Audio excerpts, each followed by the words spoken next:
মানচিত্রে এই স্থানটির দিকে লক্ষ্য করুন। এটির দৈর্ঘ্য মাত্র 60 কিলোমিটার এবং প্রস্থ 22 কিলোমিটার। এটিই ভারতের একমাত্র অঞ্চল যা ভারতের উত্তর পূর্বের সকল রাজ্যকে অন্যান্য রাজ্যের সাথে সংযুক্ত করেছে। এটিকে শিলিগুড়ি করিডোর বা চিকেন নেক বলা হয়। ভৌগোলিকভাবে ভারতকে পার্শ্ববর্তী 4টি দেশের সাথে সংযুক্ত করেছে এই শিলিগুড়ি করিডোর। এসব দেশের মধ্যে রয়েছে বাংলাদেশ, ভুটান, নেপাল এবং চীন। 1947-এর দেশভাগের সময় বৃহত্তর বাংলা প্রদেশ দ্বিখণ্ডিত হলে এই শিলিগুড়ি করিডোরের সৃষ্টি হয়। কোনোভাবে যদি এই স্থানটি অন্য কেউ দখল করে নেয় তবে ভারতের উত্তর পূর্বে সকল রাজ্য এর মূল ভূখণ্ড থেকে বিচ্ছিন্ন হয়ে যাবে। উত্তর পূর্ব ভারত সম্পূর্ণভাবে স্থলবিশিষ্ট, অর্থাৎ উত্তর পূর্ব ভারতের সীমান্তে কোনো সমুদ্র নেই। ফলে সমুদ্রপথে ভারতীয় মূল ভূখণ্ডের সঙ্গে উত্তর পূর্ব ভারতের যোগাযোগ স্থাপনও সম্ভব নয়। তাই এটি ভারতের কাছে অত্যন্ত গুরুত্বপূর্ণ। এই করিডোর না থাকলে উত্তর পূর্ব ভারতের অর্থনৈতিক অবস্থা আরও খারাপ হতো। বর্তমানে শিলিগুড়ি করিডোরের মধ্য দিয়ে অতিক্রমকারী সড়ক ও রেলপথের মাধ্যমে মূল ভারতীয় ভূখণ্ড ও উত্তর পূর্ব ভারতের মধ্যে সংযোগ রক্ষিত হয় এবং এখান দিয়েই উত্তর পূর্ব ভারতে সৈন্য, সামরিক সরঞ্জাম ও রসদপত্র প্রেরণ করা হয়।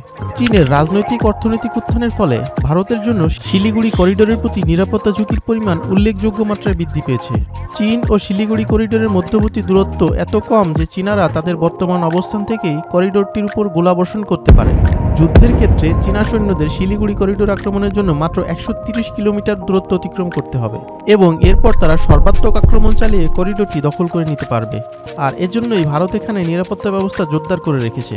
এছাড়াও প্রায় 1600 কিলোমিটার পথ পাড়ি দিয়ে এবং দীর্ঘ সময় ব্যয় করে ভারতের বিভিন্ন স্থান থেকে ত্রিপুরা ও মেঘালয়ের পণ্য আসা যাওয়া করত।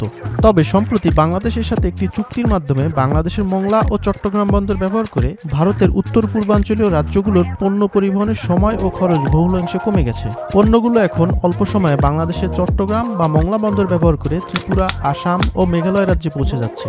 বলা হয় এই চুক্তির ফলে চিকেন নেকের বিকল্প খুঁজে পেয়েছে ভারত। নেপাল ও ভুটান বিশ্বের বাকি অংশের সঙ্গে যুক্ত থাকতে শিলিগুড়ি করিডোরের উপর অনেকখানি নির্ভরশীল। চীন যাতে করিডোরের ধারে কাছে না আসতে পারে সেই জন্য ভারত প্রতিটি গিরিপথের মুখেই ভারী সামরিক প্রস্তুতি নিয়ে রেখেছে। এখানে ভুটান একটি গুরুত্বপূর্ণ অবস্থানে রয়েছে। চুম্বী উপত্যকা থেকে ভুটান হয়ে সরাসরি পশ্চিমবঙ্গের ডুয়ার্সে প্রবেশ করতে পারে চীন। এছাড়াও বাংলাদেশ একটি খুবই গুরুত্বপূর্ণ স্থানে অবস্থান করছে। চীন এবং ভারত উভয় দেশই বাংলাদেশকে পাশে পাওয়ার জোরালো চেষ্টা অব্যাহত রেখেছে। বাংলাদেশের সঙ্গে সম্পর্ক উন্নয়নে নানাবিধ কৌশল গ্রহণ করছে চীন। চিকেন নেক নিয়ে এই অঞ্চলের উত্তেজনা খুব শীঘ্রই শেষ হবে তা বলা যায় না।